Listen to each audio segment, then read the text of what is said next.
ಕರ್ನಾಟಕ ಹೆಣ್ಣು ಮಕ್ಕಳಿಗೆ ಸೇಫಾ? ಇಂಥದ್ದೊಂದು ಪ್ರಶ್ನೆಯನ್ನ ರಾಜ್ಯದ ಹೆಣ್ಣು ಮಕ್ಕಳು ಸರ್ಕಾರಕ್ಕೆ ಹಾಗೂ ಗೃಹ ಸಚಿವ ಡಾಕ್ಟರ್ ಜಿ ಪರಮೇಶ್ವರ್ ಅವರಿಗೆ ಕೇಳುವಂತಹ ಪರಿಸ್ಥಿತಿ ಬಂದುಬಿಟ್ಟಿದೆ. ಆದರೆ ಅವರು ಮಾತ್ರ ರಾಜಕಾರಣದಲ್ಲಿ ಬ್ಯುಸಿಯಾಗಿದ್ದಾರೆ. ಹಾಡಹಗಲೇ ಹುಬ್ಬಳ್ಳಿಯಲ್ಲಿ ನೇಹಾ ಹಿರೇಮಠ್ ಕೊಲೆಯಾಗಿತ್ತು. ಇದರ ಬೆನ್ನಲ್ಲಿಯೇ ಅಂಜಲಿ ಅಂಬಿಗೇರ ಎನ್ನುವ ಹುಡುಗಿಯ ಕೊಲೆಯಾಗಿತ್ತು.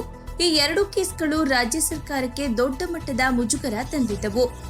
ಈ ಘಟನೆಯ ಬಳಿಕ ರಾಜ್ಯ ಸರ್ಕಾರ ಹೆಣ್ಣು ಮಕ್ಕಳ ಸುರಕ್ಷತೆ ದೃಷ್ಟಿಯಲ್ಲಿ ಬಿಗಿ ಕ್ರಮ ಕೈಗೊಳ್ಳಬಹುದು ಅನ್ನೋ ನಿರೀಕ್ಷೆ ರಾಜ್ಯದ ಜನರಲ್ಲಿ ಇತ್ತು. ಆದ್ರೆ ಆ ನಿರೀಕ್ಷೆ ಸುಳ್ಳಾಗಿದೆ. ಬೀದರ್ನಲ್ಲಿ ಆಗಸ್ಟ್ 29ರಂದು ರಾತ್ರಿ ಮನೆಯಿಂದ ಹೋದ ಯುವತಿ ಶವವಾಗಿ ಪತ್ತೆಯಾಗಿದ್ದಾಳೆ. ಬಸವ ಕಲ್ಯಾಣದಲ್ಲಿ 18 ವರ್ಷದ ಯುವತಿಯನ್ನ ಅತ್ಯಾಚಾರ ಮಾಡಿ ಕೊಲೆ ಮಾಡಲಾಗಿದ್ದು, ಸರ್ಕಾರದ ವಿರುದ್ಧ ಪ್ರತಿಭಟನೆಗಳು ತೀವ್ರವಾಗಿದೆ. 3 ದಿನಗಳ ನಂತರ ಶವ ಪತ್ತೆಯಾಗಿದ್ದು, ಟೋಕರಿ ಕೋಳಿ ಸಮಾಜದಿಂದ ಬೃಹತ್ ಹೋರಾಟ ಮುಂದುವರೆದಿದೆ. ಕೃತ್ಯ ಎಸಗಿದ ಪಾಪಿಗಳಿಗೆ ಕಠಿಣ ಶಿಕ್ಷೆ ವಿಧಿಸಲು ಒತ್ತಾಯಿಸಲಾಗಿದೆ.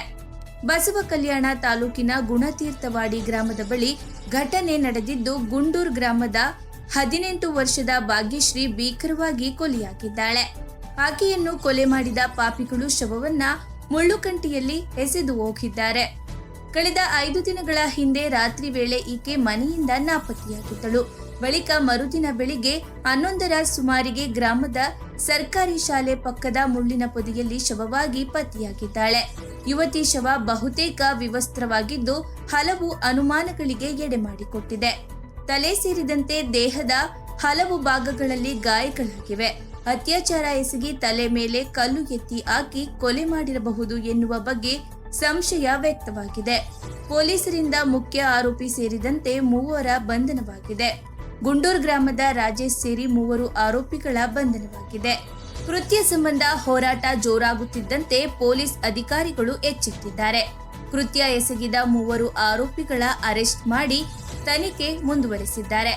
ಇನ್ನೊಂದೆಡೆ ಕೋಳಿ ಸಮಾಜದಿಂದ ಹೋರಾಟ ಕೂಡ ತೀವ್ರಗೊಂಡಿದೆ. ಬಸವ ಕಲ್ಯಾಣದಲ್ಲಿ ಟೋಕರಿ ಕೋಳಿ ಸಮಾಜದಿಂದ ಕೃತ್ಯ ಖಂಡಿಸಿ ಪ್ರತಿಭಟನೆ ನಡೆಸಲಾಗಿದೆ.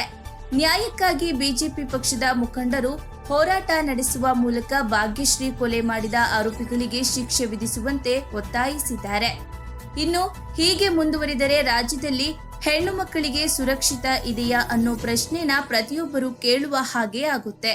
ಆದಷ್ಟು ಬೇಗ ಇಂತಹ ಕೃತ್ಯಗಳಿಗೆ ಒಂದು ಕಠಿಣ ಕ್ರಮ ತೆಗೆದುಕೊಂಡು ಮತ್ತೆ ಈ ರೀತಿ ಆಗದಂತೆ ನೋಡಿಕೊಳ್ಳುವ ಕೆಲಸ ನಮ್ಮ ಸರ್ಕಾರ ಯಾವಾಗ ಮಾಡುತ್ತೋ ಗೊತ್ತಿಲ್ಲ.